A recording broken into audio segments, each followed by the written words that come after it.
Hello बच्चे, hello. मैं आज आपको सिखाने जा रहा हूँ कि सिंगुलर और प्लुरल में क्या अंतर होता है। सिंगुलर क्या है और प्लुरल क्या है। मेरे फर्स्ट वीडियो है और फर्स्ट वीडियो अपलोड जा रहा हूँ करने। मैं आपको सिंगुलर और प्लुरल के बारे में बताता हूँ। तो आइए सबसे पहले ध्यान देते हैं बाबू कि सिंगुलर और प्लुरल में समानताएं क्या होती है। जो सिंगुलर होता है वह एक वचन होता है और जो प्लुरल होता है वो बहुवचन होता है। एक वचन का मतलब होता है कि जो एक चीज़ हो, बस एक चीज़। और बहुवचन का मतलब होता है जो एक चीज से अधिक हो, चाहे दो हो, चार हो, छह हो, आठ हो, 10 हो, उससे मतलब नहीं है। बहुवचन बहुवचन एक चीज से लेकर अधिक चीज है। तो सबसे पहले हमारा आता है सिंगुलर नंबर। आपका इंग्लिश लिखेंगे SINGULAR सिंगुलर, और उसके बाद से हो जाएगा NUMBER नंबर। देखिए, सिंगुलर का मतलब बस सिर्फ सिंगुलर है। सिंगुलर का मतलब होता है आपका एक, सिर्फ एक होता है। बहुत लोग इसको एक वचन बोल देते हैं, लेकिन गलत है। सिंगुलर का मतलब एक। और नंबर अगर मिलता है तो नंबर का मतलब होता है वचन, और दोनों को आप कंपेरिमेंट करते हैं तब आपका जाकर बनता है कि एक वचन, और दोनों को मिलाने पर एक वचन। जैसे हम आपसे बोलते हैं कि एक आपका हो गया फर्स्ट बार में, जैसे एक घोड़ा। तो एक घोड़ा, जैसे कि एक ही घोड़ा है, तो एक घोड़ा की बात अगर करता है तो बस एक वचन करता है, यानी कि आपका हो गया आपका सिंगुलर नंबर है। अगर आपकी बात करता है कोई कोई भी रहे, बात कर दिया कि अब बताइए प्लुरल नंबर क्या होता है, तो प्लुरल नंबर की संख्या की बात करते हैं तो होता है PLURAL प्लुरल, और इसके बाद से आपका होता है बाबू नंबर। अब देखिए, नंबर की बात हो गई। तो प्लुरल जो होता है, प्लुरल का मतलब होता है आपका है बहु, और आपका ये जो होता है नंबर, नंबर का मतलब आपका हो गया वचन, और दोनों को मिला देंगे तो आपका हो जाएगा बहुवचन।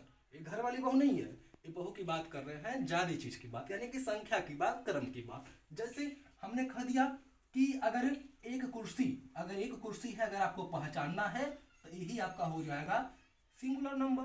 अगर आपको कह दिए हम कि कुर्सी दो कुर्सी का मतलब हो गया आपका कि आपका हो गया ये प्लुरल नंबर।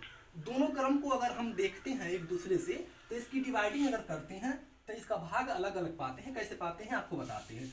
देखिए, आपको समझ में आ रहा होगा मेरा तथ्य मैंने कहने का मतलब क्या है। जैसे हमने एक टेंस को उठा लिया और आपसे बोल दिया, कभी कभी लोग बोलते हैं ना कि स्त्रीलिंग और पुल्लिंग में अंतर क्या होता है। तो आप जब एक वचन की तुलना करते हैं, जैसे कह दिए आप कि यह एक सेव है, और इसी में अगर आप देख लिए दूसरे भाग में अगर आपको कोई डिवाइडिंग करता है, कोई लिख कर देता है, कोई बोलता है, तो आपको कह दिया कि यह सब सेवे है। अगर यह सब सेवे है, देखिए यह एक सेव है, यह एक सेव का मतलब हम वैसे पहचान लिए।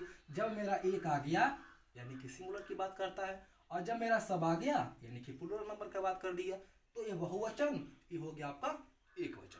अब क्रमांक के बारे में रखकर आपको बताते हैं। अगर आपको क्रमांक के बारे में रखकर बताने की अगर विधि आपको पता नहीं है तो आइए हमारे चैनल के माध्यम से मैं आपको बताता हूँ। देखिए, जैसे हमने आपसे बोल दिया चेयर, मैंने आपका लिख दिया चेयर, CHAIR, चेयर हो गया। अब यहाँ आएंगे आप तो लिखेंगे आप चेयर्स, CHIAR, और यहाँ पर कामा लगा के ES बढ़ा देंगे, कामा लगा के बढ़ाएंगे। कभी चेयर है और चेयर का बहुवचन आपका हो जाएगा चेयर्स।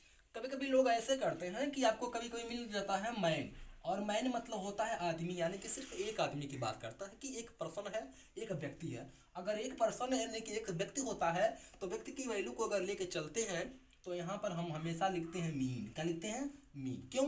क्योंकि मीन का मतलब ही होता है आपका बहुवचन, और जब बहुवचन की कर्ता के बारे में बात कर देता है तो आपका बहुवचन होता है। बहुत लोग इस मीन के जगह पर लिखते हैं ऐसे कि सर नहीं ऐसे रहेगा MANS, तो जो ये ट्रिक है आपका गलत है, क्योंकि मीन बहुवचन करता ये दर्शाता है, न कि ये दर्शाता है। ये वाला ट्रिक जो बच्चे लिखते हैं वो मीन का बहुवचन जो लिखते हैं वो बिल्कुल गलत तरीका है। तरीका आपका मीन ही सही है। फिर